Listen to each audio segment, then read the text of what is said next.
Bored, bored, bored, bored, bored, bored. Ouch! Bored. Percy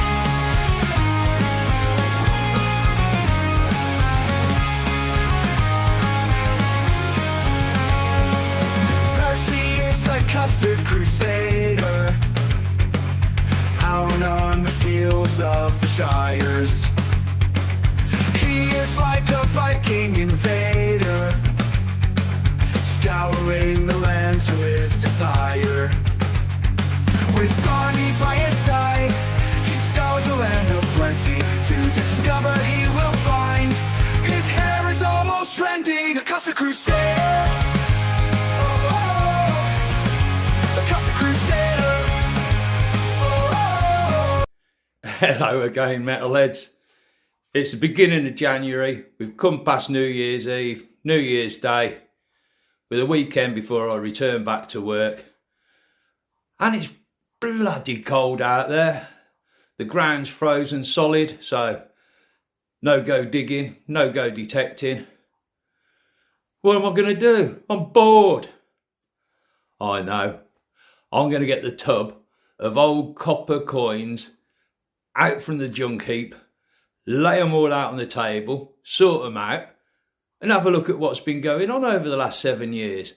Who's the most popular monarch on my fields? Let's have a look. I'll lay them all out on the table, no particular order, and then spend however long it takes to sort them all out. So here they all are. 7 years.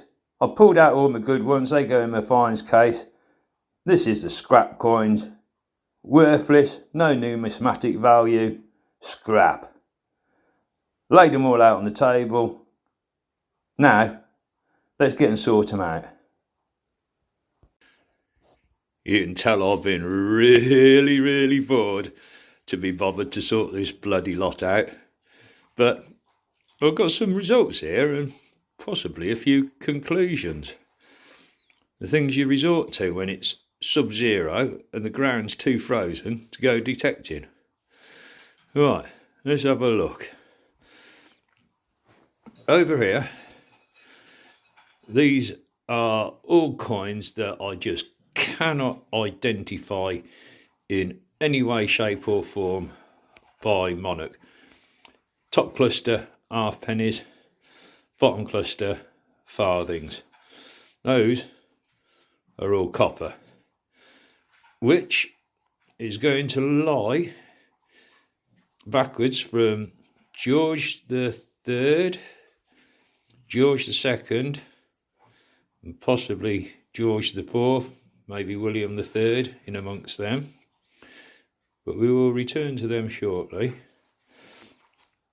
And then there's a few bronzes here that are just too battered to make any kind of identification of.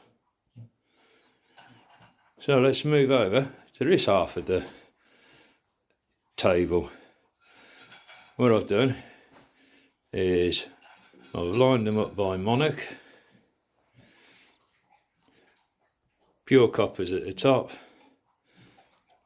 bronzes at the bottom, and done them by coin denomination.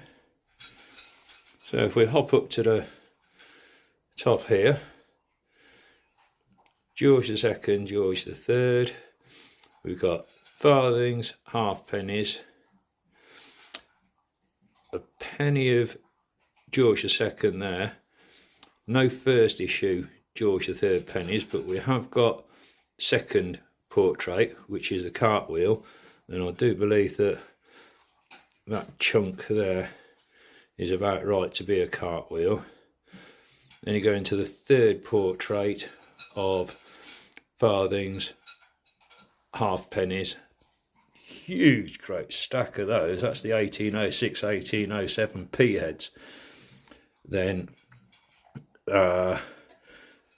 fourth portrait, half pennies and big pennies, and here we've got a couple of contemporary forgeries of bullhead sixpences.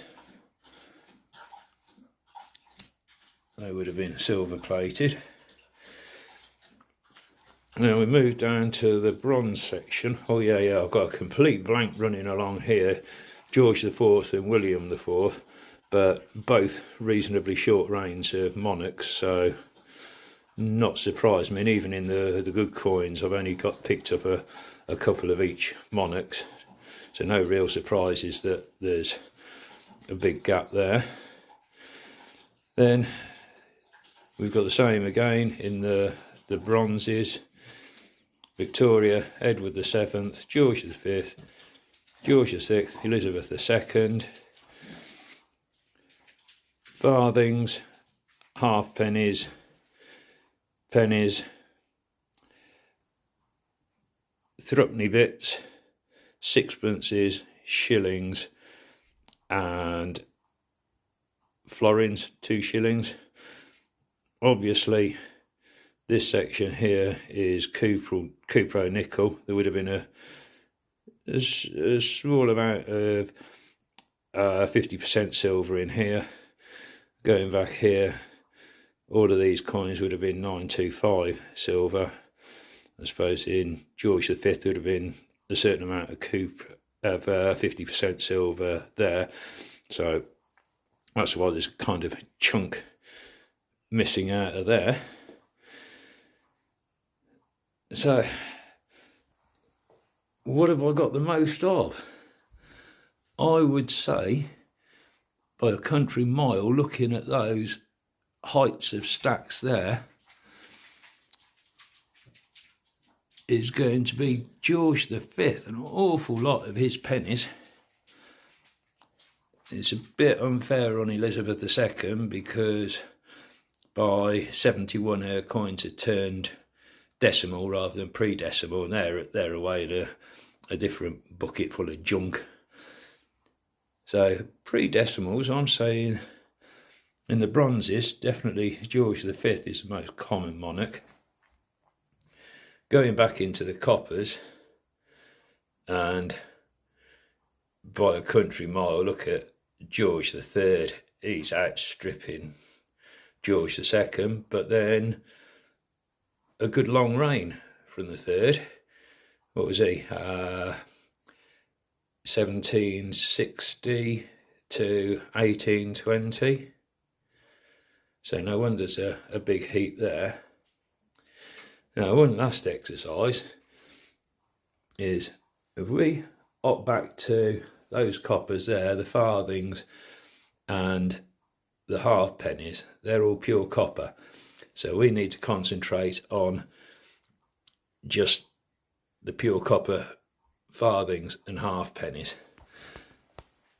George II, George III, they're pretty much equal in height. So do we venture to say that 50% of those are George II, 50% are George III? That's where the majority of them going to lie, in amongst those. And then finally, down the centre, I've got 3 outliers. Pure copper, but it stands out. Somebody's counter-struck circles all over it.